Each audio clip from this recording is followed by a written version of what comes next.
We're out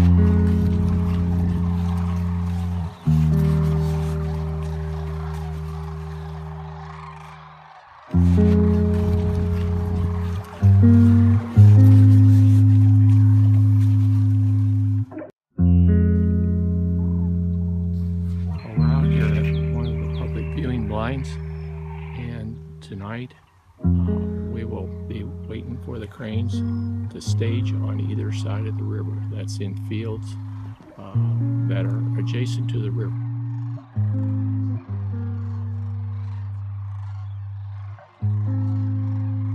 And then as the sun is about going down, they will come across and they will land on the sandbars and walk into the river.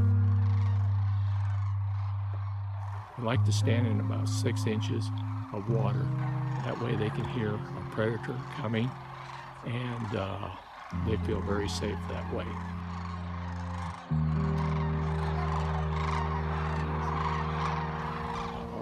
Right now, the latest count, I was thinking right out of the sanctuary here, there's something like 200,000 cranes.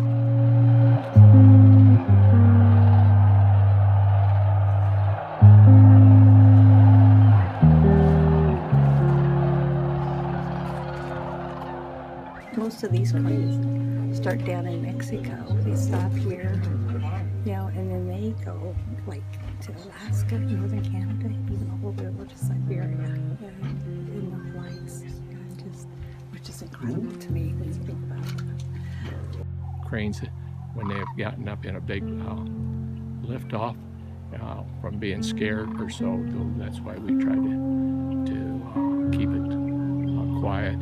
And that's the purpose of the blinds, to try and get us as close as we can to the cranes, and so we can experience them, yet we don't disturb them.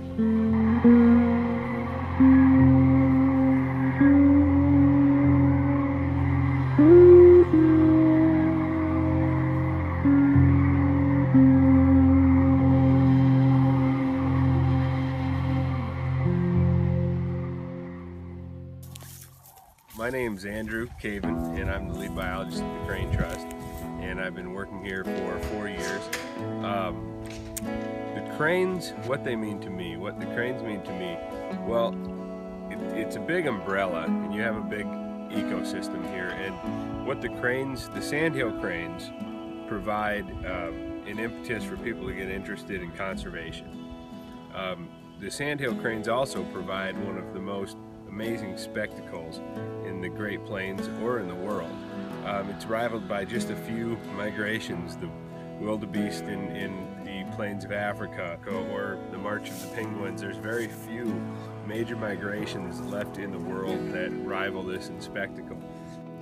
Well over 500,000 sandhill cranes will gather here in a relatively narrow stretch of about 120 kilometers of the Big Bend of the Platte River, as it's called. And they will funnel here because of its abundant resources, and they have done so for a very long time.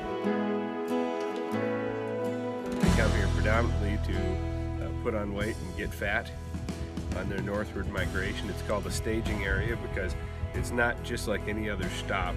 They get here as quick as they can, weather and resources allowing, and stay here for approximately 3 weeks.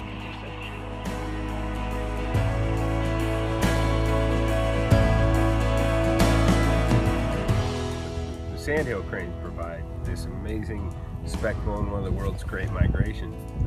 However, we exist predominantly because of the whooping crane. There's only one remaining flock of whooping cranes, which is why they're so important, and they were down to approximately 15 individuals. Now there's approximately 430, but that's not genetically a secure population yet, or biologically. Their habitat's still threatened, and there's still not enough places for them to stop on this 4,000 kilometer migration, So we present and provide one of the major habitats for them to stop and rest on this long migration through the Great Plains here at the Crane Trust and at Roe Sanctuary and the Nature Conservancy and all the organizations that manage habitat up and down the Big Bend of the Platte River.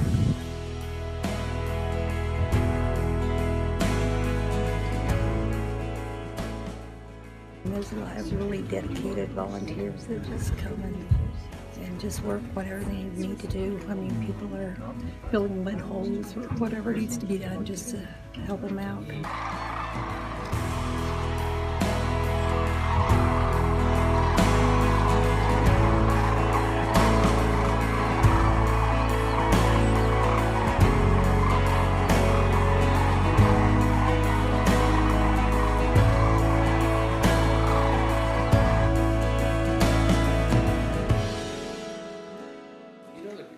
Overall, our mission is to protect the habitat, and that's through sound science, outreach and education, and land management.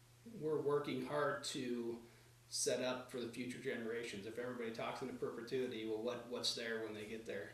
We're just, Jane Goodall always says we're stealing from our children now, and it's going to be up to them to fix it. So we're really looking at that Roots and Shoes program that the Jane Goodall Institute has. We're really trying to promote, tie in our kids to learn what we know right now. The Crane Trust can bring folks in throughout the year and have them spend the night. We have a bunkhouse for researchers and internship programs that want to do the science and research behind the scenes. And we have cottages that now allow folks to come and just immerse themselves in what we do and learn more about our mission. There's a tall grass prairie that there's only 2% left of in the world. And it's sitting right here, right out our back doors. Most people that stop are fascinated by that. They want to learn more about it. Where did the other 98% go? And we kind of tell over time, humans' hand has had a change in that.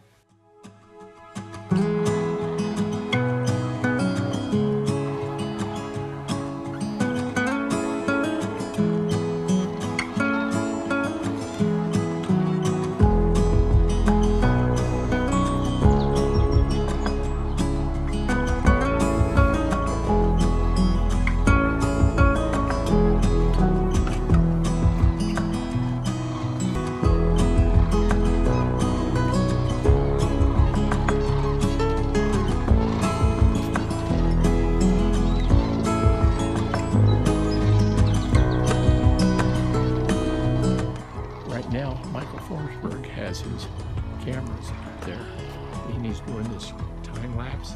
I forget how many years he's doing this time lapse. It'll be a great video when they compress it all, like 2 or 3 years down into